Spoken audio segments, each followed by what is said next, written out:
everybody, and welcome to Nathan on Shuffle and to my latest episode of New Music Weekly. This is the show where I give you guys the top 5 prog headlines for the week, introduce you guys to some new prog singles that have recently come out, and give you updates on the channel and what I'm doing here. It's March 4th, 2023 today as I'm recording this, and I've got a pretty good batch of news. Before I get into it, please subscribe if you haven't yet. I always like to remind people at the beginning of my videos, I do this weekly, so if you enjoy this content, I would much appreciate a subscription. It helps to support the channel. Also, if you're already subscribed, a like and a comment is also really appreciated if you feel so inclined. So thank you guys for joining me, and hopefully you find this episode enjoyable. So first on the prog news headline list, I've got to mention the new release of Haken's album Fauna, which I've been talking about quite a bit on the channel and on YouTube in general over the past couple weeks. Obviously an album I'm super excited about. Haken are one of the premier progressive metal bands of the modern era, and I just find their new album to be fantastic. I've really enjoyed it quite a bit. My version, my physical copy version, is coming in the mail, should be arriving today, so I'm super excited to receive it. I've of course had a promo copy for some time, so it's been fun being able to listen to it and get into it. I did a review of it on this channel. You can go check that one out. Really fun on this past Tuesday. I've also done a couple of collaborative shows talking about Haken with notes reviews. One on this channel where we rank the albums, the whole Haken studio album catalog, and then one on Notes channel where we just discussed the new album and how we felt about it, some first impressions and somewhat of our journey. So that's a great episode to check out. I'll link those ones in the description. But yeah, it's a big release. A lot of people are talking about it. I think all of the hype is warranted. It's just a really solid progressive release that I recommend to everyone to check out. Also, a little bit more obscure, but a new EP came out yesterday also from the band A.C.T, more of a Swedish band with some pop influences, but also some prog and metal stuff in their sound. The EP is called Falling. It's the third EP in a cycle of EPs they've been doing lately. This one I'll be reviewing on the channel this upcoming Tuesday, so check out that review if you want to know more about the album and are interested in checking it out. A couple of other interesting releases. Genesis released their big BBC broadcast deluxe set. There's like a big multiple CD and vinyl version that you can go check out. Really seems cool. A lot of really cool BBC broadcasts done from Genesis throughout the years, throughout their career, basically. A lot of cool prog classic stuff in there that I'm sure big Genesis enthusiasts would be excited for. And Porcupine Tree also released a deluxe edition of Deadwing that has been getting some attention. I think the band has called it the most complete version of the album, with a lot of bonus material and tracks and stuff. So if you're into Porcupine Tree and a completionist of that kind of thing, that would be an interesting release to check out. So those were some of the new releases that were pinged on my radar, but please let me know in the comments other releases that were notable this weekend that you want to point attention to. I'm always appreciative, and oftentimes it'll lead me to check out stuff I wasn't aware of. So the comment section is always a great additional feature to these episodes, because people are always really helpful in the comments, introducing things that have been going on as well that maybe I don't cover in the episode proper. Item number 2 on the menu here today, Mystery, the band. It's a Canadian prog band that a lot of people are really high on. They released a new single this week called Behind the Mirror and announced their new album Redemption coming in May. So this is the first new music from the band in 5 years, since 2018's Lies and Butterflies. This new album is coming out on Unicorn Digital on May 15th, featuring what the band describes as 74 minutes of pure mysterious music. So it's been produced and mixed by guitarist Michael St. Pierre. The band state that the lineup on this album features John Sebastian Goyet on drums, Francois Fournier on bass and keyboards, Sylvain Minoa on guitars, Antoine Michaud on keyboards and guitars, and Jean Peugeot on vocals, flute, and keyboards. So also contains some additional keyboards from Johnny Maz, who momentarily joined Mystery on their tour in 2022. So should be cool. They also have announced a 7-date tour of Canada and Europe in March and April, starting in Quebec City. The first concert date, it looks like, is today, in fact, that I'm recording this, March 4th in Quebec City. So really cool. Mystery is an incredible band. Of course, the single Behind the Mirror is in my Prog singles list, so please check out the description for the link to that one. It's a really great melodic prog song. They're one of the best at this more emotional melodic prog that really soars and has these really epic moments. Great singing, great playing, just a really great band that I like to draw attention to. Me and Jana reacted to one of their early songs on a Jana Reacts / Prog Song Sunday episode that we did not too long ago, so if you want to search and seek that out, if you're not familiar with Mystery, but there's a lot of great stuff from them to check out. Item number 3, Rush announced new releases celebrating the 40th anniversary of Signals, due out April 28th. It seems like they do this with all of their big albums when they approach their 40th anniversary. I believe they recently did Moving Pictures. They've done Permanent Waves, I know. They've pretty much all of their classic albums, they're doing these big 40th anniversaries. And so now we've entered into Signals as the new 40th anniversary album, which of course came out in 1982. Really marking a change in direction to them into their more 80s aesthetic. Moving Pictures, I think, was showcasing that a bit and moving them towards that direction, but I feel like Signals really made them embrace this new, more, less progressive in a sense, less classic progressive at least, and more embracing the 80s, but doing it in their own style, really, really adapting to the music landscape of the time. But yeah, this set should have a lot of different stuff included in it. The 40th anniversary will be available to fans in 3 distinct configurations: the Super Deluxe Edition, 1 LP Picture Disc Edition, and the Dolby Atmos Digital Edition. And there will also be a limited edition Super Deluxe box featuring 8 lithographs of Neil Peart's original hand-drawn lyrics for each song on Signals, only available through the official Rush online store. So really cool to see this album get a little bit more attention and to get a big, expansive package. Just so much on here to enjoy. Of course, these packages are always massive and have so much cool stuff involved in them. A lot of exclusive items included, especially in that Super Deluxe Edition, including a 40-page hardcover book with new song illustrations and new artwork by original album designer Hugh Syme, unreleased photos from the Signals tour, 3 lenticular lithographs that transition from original black and white band headshots into the original album's digital man color headshots, 4 Signals tour band lithographs, Syme's original album cover sketch lithograph, double-sided 24 by 24 inch poster featuring Syme's new Signals artwork on one side and an outtake photo from the original album cover shoot on the other side. All contents are housed in a lift-top box featuring significantly reimagined cover art by Hugh Syme. So really expansive deluxe package with tons of stuff on it. The second configuration is just a 1 LP picture disc edition housed in transparent plastic sleeve.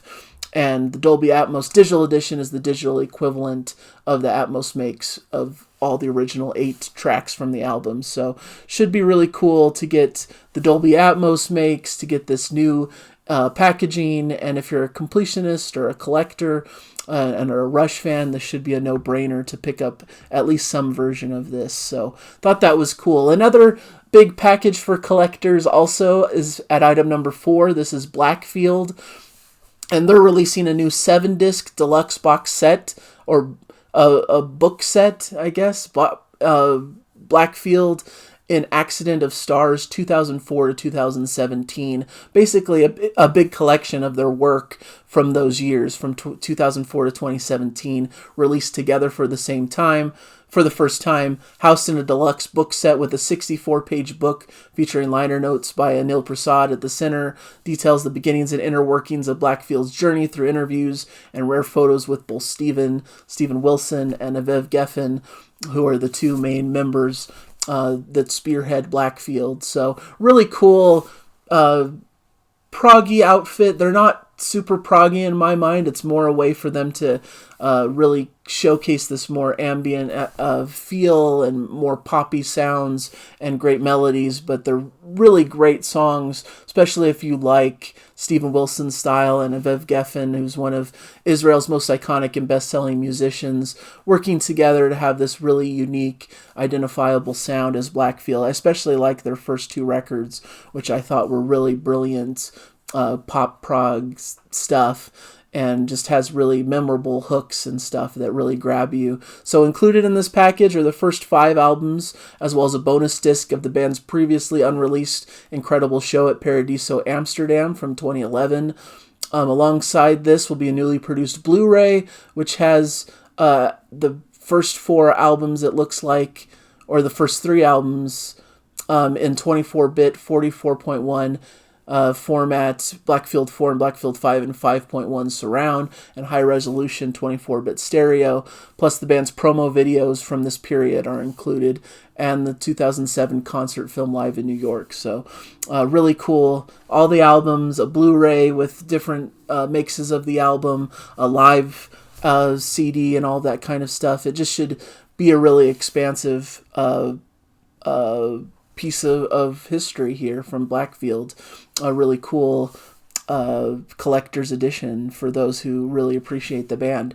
And item number 5, on a smaller note, Alan Reed is rejoining Pallas for their new studio album. Pallas is a really notable, cool neo-prog band that came out, it looks like they date back to 1986. And so Reed fronted the band from 86 to 2010. It looks like they were around before that, but those are the years that Alan Reed was with the group. They had an original singer, Ewan Lowson, but Reed fronted the band on their second album, The Wedge, released in 1986, and several of their albums moving forward from that, replaced by singer Paul Mackey, who sang on a couple of their more recent releases. But they're just a really great, solid neo-prog band that a lot of people love. Came out of that era of IQ and Marillion and all of those 80s neo-prog bands. And Alan Reed was a pretty strong vocalist and a really great fixture of the band. Sounds like they had a bit of a falling out. Maybe they didn't leave on the best of terms. But Alan Reed is being welcomed back, and it sounds like it's a pretty healthy bringing back of the minds here, and it sounds like they're really excited about future material. It looks like the new album is going to be called The Messenger and released later this year, and perhaps even some plans for re-releasing some of their classic albums also. So some really interesting news from the Pallas world, and it's a band I on the peripheries of a lot of the bands that I like, and so I don't know their catalog super well, but I've heard various things throughout just from my interest in prog and really like what I hear, so it could be an interesting time to dig a little bit into their catalog. But yeah, Pallas is a great band, and it's cool to see Alan Reed returning to this band, this Scottish prog rock band Pallas. So really cool band. All right, so that moves us into the prog singles list. That mystery track, as I mentioned in one of the prog headlines, is on the list, Behind the Mirror. I really recommend that one. Another cool track that I wanted to point out, I'm not sure exactly how to pronounce the band's name, but it's Avkrist's. Their new track called The Pale Moon came out. This is a new band that's recently been signed by Inside Out. It looks like Akrust is how you pronounce their name, a Norwegian progressive rock group. This is their first debut single. Sounds very classic Opeth, certainly. Has mostly clean singing throughout most of it, but then it goes into a more aggressive, heavier growling style towards the end of the track. But don't let that deter you if you're not a growling fan. I was a big fan of this track, and I think it really signifies a cool direction for this group. Looks like more information about their upcoming debut album will be released on March 31st, so something to look forward to. That'll certainly probably be news covered on this channel, so I'm excited for their album. And this is just a really cool track that just sounds really pristine and really good, and really brings back that classic Opeth flavor. The other track I have on here, RPWL, released a single called A Cold Spring Day in 22. Really great, more ballad-esque type track based on a true story from April 1st, 1922, when an entire family is wiped out in the isolated Hinterkaifeck farm near Wadhofen. So basically stands as a testimony of the dark time experienced by Germany between two world wars. So really interesting. Their new album is called Crime Scene, which is coming out soon on March 17th. So this really sounds beautiful, and it's a great track and really bodes well for the album, which is to come soon and may very well be covered here on the channel. Prog single number 4, I have Jason Bieler and the Baron von Bilski Orchestra. Human Head is the track, and this is a interesting remixed version of it, slowed and reverb, O-type remix by DJ Blackstrap Molasses. This is a cool track from their upcoming album coming out on April 14th called Postcards from the Asylum. So that should be a cool one to check out. It sounds very diverse and very different and should be a fun one to check out. And then item of Prog single number 5, M. Opus released a track called Valley of Elah. This is an Irish prog quartet who are very, very cool melodic prog, have a little bit of pop tendencies in the sound, especially on this track, but it really harkens back to some really great sounds and showcases a band that really have some promise here. This is coming from their upcoming album At the Mercy of Mannanan, which is released on April 3rd, so coming not too long in the future. So this should be a really fun track, fun album, and something for you guys to check out. So and so for the channel itself and what's been going on here, I somewhat already mentioned it, but I've been covering Haken a lot on the channel. They've released a new album called Fauna that I'm really excited about, so I did a review of that earlier this week. I've also done an album ranking episode, and I talked about the album with notes reviews on their channel, so that was a lot of fun. I covered the Winery Dogs' latest album 3 on my new album Spotlight recently, the last couple days, and really recommend you guys check that out. It didn't get a lot of attention or views. It's not really traditional prog like I tend to cover, more hard rock, classic rock, but it features a really incredible trio of musicians who are well known in the prog space. Of course, Mike Portnoy on drums, Billy Sheehan on bass, and Richie Kotzen on guitar and vocals. So really recommend checking that one out. Had a fun time with Jana doing a Prog Song Sunday of In the Dead of Night by UK last Sunday. This Sunday, a little bit of a change in format. We're going to do our new episode of Classic Albums 101, a series that we did through last year. Now we're going to release those probably on a monthly basis or every month and a half or so on Sundays. So every so often, Prog Song Sunday will be a bit interrupted by a Classic Albums episode. But basically how I'm thinking about it is Sunday is the day for shows I do with Jana. And so we're trying to put all of that content on that day for people. So, and it always features a reaction at the front of it. So you still get a reaction out of Jana every week. So it shouldn't change much of what you experience on the channel, because I know a lot of people really enjoy those reactions and enjoy the content with Jana specifically. She's really a star on this channel. So really wanted to highlight her and her contributions.